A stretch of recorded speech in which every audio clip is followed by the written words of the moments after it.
ನಾನಿವತ್ತು cleaning ಡೇದು continuation ವ್ಲಾಗ್ನ upload ಮಾಡ್ತಾ ಇದ್ದೀನಿ. ನಮ್ಮ ಕಿಚನಲ್ಲಿ ಪ್ಯಾಂಟ್ರಿ ಯೂನಿಟ್ನ ಕ್ಲೀನ್ ಮಾಡ್ತಾ ಇದ್ದೆ. ಫಸ್ಟು ಗ್ಲಾಸ್ ಜಾರ್ನೆಲ್ಲ ಕೆಳಗಡೆ ಇಟ್ಕೊಂಡು ಈ ಥರ ಬಾಕ್ಸ್ನ ರಿಮೂವ್ ಮಾಡ್ಕೊಳ್ತಾ ಇದ್ದೆ.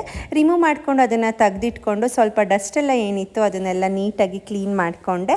ಅದಾದಮೇಲೆ ಒಂಚೂರು ಏನಾದರೂ ಅಲ್ಲಿ ಗಲೀಜು ಕಲೆ ಆ ಥರದಿದ್ದರೆ ಸ್ವಲ್ಪ ನಾನು ಸೋಪ್ ಆಯಿಲ್ನ ಹಾಕ್ಕೊಂಡು ಅದ್ರ ಜೊತೆಗೆ ಒಂದು ಸಾಫ್ಟ್ ಬ್ರಷ್ನ ತೊಗೊಂಡು ಈ ಥರ ಕ್ಲೀನ್ ಮಾಡಿಕೊಂಡು ಒಂದು ಡ್ರೈ ಕ್ಲಾತ್ ಮತ್ತು ವೆಟ್ ಕ್ಲಾತಲ್ಲಿ ನೀಟಾಗಿ ಅದನ್ನು ವೈಪ್ ಮಾಡಿಕೊಂಡೆ.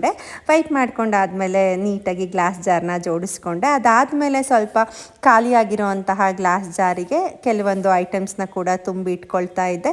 ಹಾಗೆಯೇ ಇವತ್ತೇ ಸ್ವಲ್ಪ ಫ್ರಿಜ್ನ ಕೂಡ ಕ್ಲೀನ್ ಮಾಡೋಣ ಅಂತ ಹೇಳಿ ನನಗೆ ಹೆಲ್ಪ್ ಮಾಡೋರಿಗೆ ಫ್ರಿಜ್ದು ಕಂಪಾರ್ಟ್ಮೆಂಟ್ ಎಲ್ಲ ವಾಶ್ ಮಾಡಿಕೊಡಿ ಅಂತ ಹೇಳಿ ಕೊಟ್ಟೆ.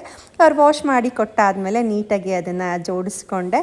ಸೊ ಇದಾಗಿತ್ತು ನನ್ನ ಕ್ಲೀನಿಂಗ್ ವ್ಲಾಗ್. ನೀವು ಕೂಡ ಇದೇ ಥರ ಸ್ಟ್ರಗಲ್ ಮಾಡಿ ಕ್ಲೀನ್ ಮಾಡಿರ್ತೀರಾ ಅಂತ ಅಂದ್ಕೊಳ್ತೀನಿ. Thank you.